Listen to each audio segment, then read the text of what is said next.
ბატონო გურა, ჩვენი ფუტკარაძეების იდეა იყო, რომ ფუტკარაძეთა საგვარეულო კავშირი ჩამოყალიბებულიყო და რეესტი დარეგისტრირებულიყო თქვენი იუბილეზე, რადგანაც თქვენ ამის ღირსი ხართ, ამიტომ რომ თქვენ საგვარეულო კავშირს გაუკეთეთ ასეთი დიდი საისტორიო საჩუქარი, გერბი და დროშა. გთხოვთ, გვესაუბროთ ორიოთი სიტყვა, თუ როგორ რა იდეა ჩადებული ამ გერბში და დროშაში. ჩვენი გერბი ასახავს ფუტკარაძეთა გვარს. და რაში გამოიხატება ეს? საქართველოს საერთოდ ტრადიციული იყო დროში მანტია, რომელიც გერბს უკეთდებოდა და ამაში გულისხმობა საქართველოს. თვითონ გერბში ჩადებულია შემდეგი აზრი. თქვენ ხედავთ სილუეტს, რომელიც არის ფუტკრის ფიჭა, აი ცენტრში. ხო. რადგანაც ფუტკარაძე და გვარი მოდის ფუტკრიდან, ამიტომ უნდა ასახულიყო გერბში სადმე ეს მომენტი, რომ მოდის ეს ფუტკარაძე და გვარიდან მოდის გერბი და ახაც ჩამდეს, რომ ეს არის ფუტკართან დაკავშირებული. აი ეს ფიჭა, მაგრამ თუ შევხედავთ მის გვირგვინთან ერთად, ამ დროს ეს ქვევრია. ანუ ქვევრი და ღვინო ფიჭა და ეს ორაზროვნად ერთდროულად.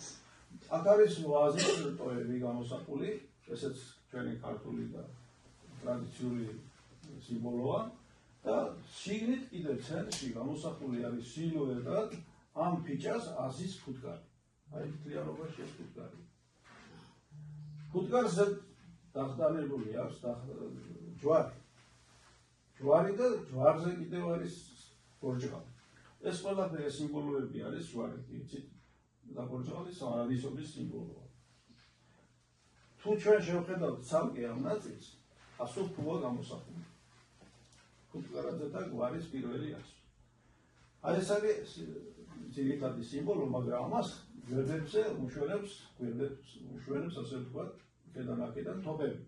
თოფები როგორც მცველები, აი თავდაცვა, გვარის თავდაცვა და სხვათა შორის მაჯახლის ხეობაში ეს თოფის წარმოება ერთ-ერთი ის იყო მნიშვნელოვანი და აქედან მოდის და საისტორიო და ამიტომაც ეს თოფები არის გამოსახული ამ და თავდაცვის საშუალებად ითვლებოდა მომავალში. ალბათ ამას ჩვენ როგორც ხედავთ, გერბზე ის დროშას დატანებულია გერბის ატრიბუტი და აგვიხსენით მთლიანად თუ რას ნიშნავს ეგ?